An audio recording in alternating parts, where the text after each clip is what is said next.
Animation Theater of the Imagination proudly presents Extreme Gravity, the new radio play written by J.D. Evans Jr., starring Elvis D.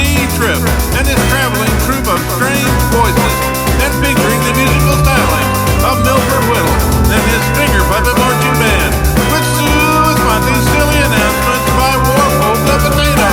We continue with Chapter 1 on the Asteroid.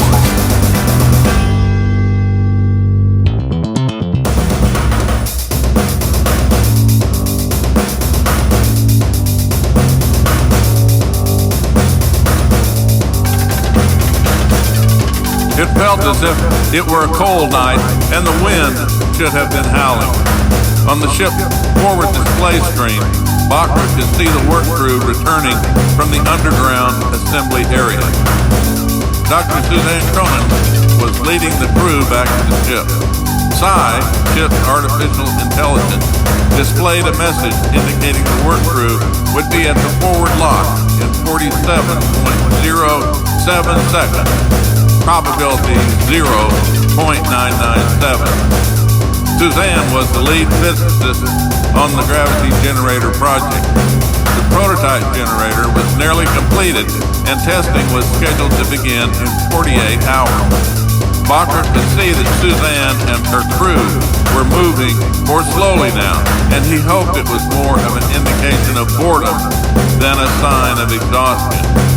When the project started, the work crews would hurry back to the ship after their shift was completed so they could begin discussing the day's progress without having to be concerned with the communication protocol enforced during work periods. Now, after 3 months of monotonous internal assembly work, there was seldom anything exciting to discuss except for an occasional gross encounter. Gross was the name everyone used for visual rock, the crystals that release holographic images when exposed to light, usually immediately after coming to the surface as part of a load of newly excavated material. When the work crew was 30 seconds away from the ship, according to Psi's calculation, Psi activated the external 50-meter illumination system. With the more intense lighting, Bachra noticed a sharp contrast between the deep red dust on the work crew's suit and the light, almost white gray dust on the asteroid's surface. This contrast of dust reminded Bachra of the difficult search for an asteroid having an abundant iron substrata and readily available silica on the surface, both of which were crucial requirements for the project. Suzanne and her work crew were now entering the forward lock and would be ready for decontamination in a few minutes. There had been no contamination problems on this project as contrasted to other projects Bachra had known or worked, but the company had policies and his job, at least in part, was to ensure the project went according to plan, and this included enforcing company policy. One positive side effect of decontamination was keeping the work suits clean. The first step in decontamination was to spray the work suits with a special solution designed both to clean and to renew the external work suit covering. The cleaning solution destroyed all organic life forms on contact, important because the solution was recycled, and created an impervious fluid layer directly adjacent to the outer covering of the work suit. Once this protective fluid layer was established, excess solution floated the dust and other materials off the work suit. After the excess solution was collected, the work suit was sprayed with a neutralizing solution and dried via vacuum venting. Then fresh air was added to the decontamination room and the crew was allowed to de-suit. This procedure took about 10 minutes and was generally viewed as a tolerable necessity by the work crew. In a few minutes, Suzanne contacted Bachra on the shipcom and reported the results of today's work.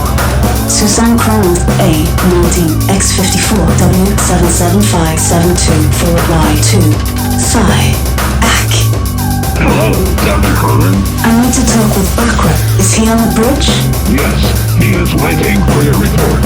Secure link, ready, on your act. ACK. Bachra, I have good news. I'm all ears. We've finished the prime mirroring, and initial testing verifies accuracy within specified tolerances. Pi has already given Psi a full report. The technical details are available if you want to review specifics. This is one of our project milestones. Good work. I scanned Pi's report and noticed that you had done some testing, but it wasn't immediately obvious this was a project milestone. I think I understand people better than technical reports. We all have our strong points, Bokra. Has Professor Darkstone reported? Not yet. I expect to hear from Dave within 15 minutes. If it's important, I can have Psi set up a comm link. No, I can wait. But I do need to know how his crew is doing with the cabling. We're almost ready to begin connecting the laser interfaces. So I hope he's ready. He should be ready now if I have interpreted Pi's updates correctly. I'll have Psi flag this. Hack. Anything else? Not right now. Okay, get some rest. And I'll see you at 0800. 0800? Dream 9 wants a progress report, and they've sent Jack Cadence, one of their junior directors. He arrives at 0700. I'm glad we have something significant to tell him. Does he want to inspect the site?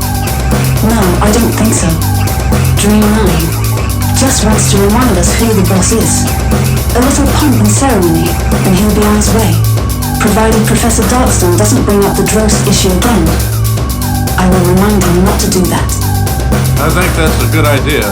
Without recording equipment, which we haven't had until recently, it's all speculative, isn't it? Yes, absolutely. Dream 9 needs a fully functioning generator in this quadrant. And because it has to be movable, the prototype generator gets top priority. What we do with and about the Drosts is very secondary to Dream 9, as long as it's kept a low priority project. Professor Darkstone should know that. He should, but he hasn't worked on a Dream 9 project before, and he doesn't understand the way it works, at least not on something like this. Tell him to keep his mouth shut. The last Dream 9 representative was a Saber operative. We may not be so fortunate this time. I want to show you something. Can you meet me in the front observation deck in an hour? Yes. Okay, that's all. Ack. Barker looked away from the chipcom screen and sipped his coffee while he did a routine scan of the auxiliary monitor screen. Everything looked to be in order, and the remainder of the incoming crews were nearly finished with the last of their shift duties. He listened to a little of the audio that went with each screen, but made an effort not to listen to any conversations that sounded personal. As commander, Barker was authorized to monitor everything happening in the ship, but he generally considered personal conversations among crew members to be a private matter. The crew did not have the luxury of using the secure link without Psi's approval, and Barker thought that since Psi monitored everything anyway, he would defer judgment regarding when to get involved in a private matter to his eyes and Psi's ears. This policy worked well enough in military situations and had caused no problem on this scientific project. It was a little after midnight, so Bakra asked Psi to give him a current status display on the Dream 9 courier ship. He watched the screen and took note of the trajectory and ETA for the courier ship, as well as the apparent absence of any military escort. Something that seemed to be a little strange, but not so much so considering the location of the asteroid. Nothing out of the ordinary anyway. Bakra put in a call to Williams, Officer Scrap Williams, DRN, letting him know he would be ready for shift change in a half hour, and then began finishing all the small tasks that needed to be completed. In about 15 minutes, Officer Scrap Williams, DRN, entered the command room and let Bakra know he was ready. Well, good morning, Bakra. Ah, Scrap, would you like some coffee? Sure would. It's a little earlier than I expected. Is anything important happening? Not really. I just need to check on something and didn't want to have to do too many things simultaneously. Cy has a current status report, and I've completed my shift log, so you should be able to take it from here. Here's your copy. It's Kenya AAA from Earth. I've only got a few pounds of Blue Mountain left, so I'm trying to save it. You know, we don't get another supply ship delivery until July, and I don't want to have to endure 4 months of company coffee. This tastes good. Not Blue Mountain caliber, but good just the same. I suppose it's none of my business, but do you think Dr. Cronin is getting a bit more involved with the drosts than might be reasonable? I mean to say, it's an interesting phenomenon, but it's not our primary mission, is it? Officially, I agree with you, but off the record, I think this might be important.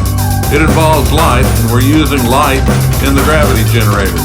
If the drosts have some interaction with light, the holograms they release appear to indicate they do, then I think it's reasonable to collect at least enough information about them to allow us to determine whether they will interfere with the project. Well, I guess that makes sense, but why off the record? Because this isn't something we expected, and we don't want to stir things up at Dream 9. We're on schedule, and that's all Dream 9 cares about, so they leave us alone. And that's the way I want to keep it. Cy, erase our conversation about the drones. On my act. Strap, I'm going to talk to Dr. Cronin in a few minutes, and I hope she'll give me some more information. Do you have anything more on the subject before Cy does the erase? No, I just wanted to let you know it's been on my mind. There's something else I want you to do. Dream 9 is sending a junior director, Jack Cavins, to check on our progress, and he is due here at 0700. Monitor his flight and let me know if you see anything out of the ordinary. Like what, Bakra? Like company. The Dream 9 courier ship is by itself, and while that's not so unusual this far out, the fact that it is this far out means that we need to be alert. We control this sector, and I don't want Dream 9 to have any reason to change our authority. I don't want to be used as an excuse for the elimination of junior directors, if you get my message. Roger. If you need me, let Cy know. Stay out of trouble and enjoy the coffee. Okay, if you find out anything, let me know. Later. Okay, it's all yours. Bakra put his coffee cup in the cubbyhole marked Commander and left the command room. Officer Strap Williams, DRN, made an official start of watch entry with Cy and poured himself another cup of Kenya AAA coffee from Earth. In the hallway, Bakra didn't take the usual path that led to his cabin. He was going to meet Suzanne and didn't want company, so he opened a door labeled Authorized Personnel Only and went inside. Cy, secure priority. Saber. Instruct. I need a cube to the forward observation deck, and I need to be alone with Dr. Cronin when I get there. Act? Cy opened an iris that led to the cube and indicated safe to enter by illuminating the opening with a blue light. Bakra entered the tube and proceeded to the forward observation deck. In the interim, Cy arranged for the few personnel remaining in the forward observation deck, with the exception of Dr. Cronin, to get messages requesting them to attend to duties in other parts of the ship. Cy did this in a way that was computed not to seem unusual to those involved. Probability 0.794. Acceptable, considering that anyone happening to learn about the meeting would think it was a matter of romance and nothing else. Probability 0.999. Cy also initiated a macro to monitor personnel movement with respect to the forward observation deck and to divert same. And its first task was very quickly to change the label on the door that Bakra had just entered from authorized personnel only to commander's cabin, and likewise to change the label of a few more adjacent doors until Professor Darkstone who appeared to be trying to follow Bakra, had to stop and walk back to the last door he passed just to make sure he didn't get confused and somehow get lost again, which seemed to be happening to him a lot lately. Psi could be very helpful when authorized. Suzanne heard a whoosh and looked over to the wall just in time to see Bakra step out of a blue-tinted hole. Since the forward observation deck was dimly lit, the effect of the bluish light shining out of the tube was a little more dramatic than it would or should have been, and this startled Suzanne momentarily. Bakra thought this was almost amusing, but suppressed the chuckle that wanted to accompany the thought. I wish you wouldn't do that. It scared me. I'm sorry, Suzanne, but I didn't have much choice.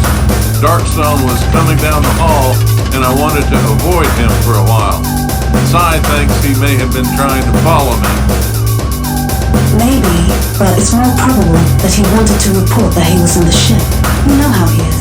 He doesn't feel right unless he reports everything he does to someone. Well, as long as he keeps getting the work done, I can avoid him when I want. I told Psi that Darkstone's crew completed the optical cable torch installation. They're scheduled to begin short-duration pulse testing tomorrow. That's probably what he wanted to tell me. And maybe use that as an excuse to get some information. That's why I need to see what you've got before I can let Darkstone talk to me. Suzanne reached into one of her suit pockets and removed the small growth she had wrapped in cloth and put there earlier. She unwrapped the stone and handed it to Bakra. What's special about this one, Suzanne? Suzanne got out a miniature laser pen and told Bakra to put the growth in the palm of his hand. He then stood behind him, held her hand over his right shoulder, turned on the miniature laser pen, and directed the laser beam into the growth. What happened next startled Bakra, and Suzanne didn't suppress her pleasure in watching his expression change from shock to amazement, because right there in front of him was an archway that appeared to lead into another world. Bakra saw a shiny, black road that looked to be made of polished marble, leading to a fortress-like stone castle off in the distance. It appeared to be the middle of the night here, and there were many bright stars in the sky, accompanied by several marshmallowish clouds and 3 moons, one white, one pale orange, and one light purple. There were scattered trees next to the wide grassy areas on both sides of the road. Bakra saw several groups of tiny flickering lights circling the outside of the castle in an almost random pattern. But except for this, which was quite a lot, he saw nothing else. No other light, no machines, no animals, and no people. Suzanne put her left hand on Bakra's left arm and held it tightly. Be very still, Bakra. Psi, secure priority. Saber. Heck, instruct. Record this. Total spectrum. Bakra, we're going to take a step forward. Is what I think is about to happen going to happen? Yes. You've done this before and it's safe? Yes. Okay. Right foot first. Step on 3. 1, 2, 3. And then, much to Psi's dismay, Suzanne and Bakra vanished from the front observation deck. Psi continued recording, continued the personnel movement macro, and initiated a new macro to devise a method suitable for clandestinely acquiring a growth as quickly as possible. Psi concluded that Suzanne and Bakra were now in another world.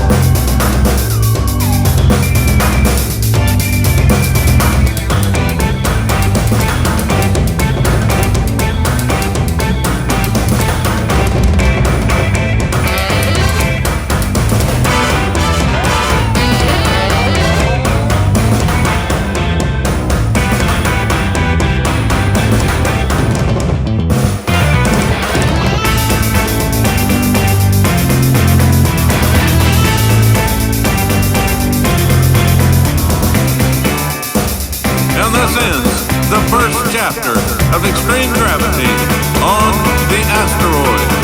Stay tuned for the next chapter. you by the fabulously fabulous, marvelously marvelous, wonderfully wonderful science fiction theater of the imagination.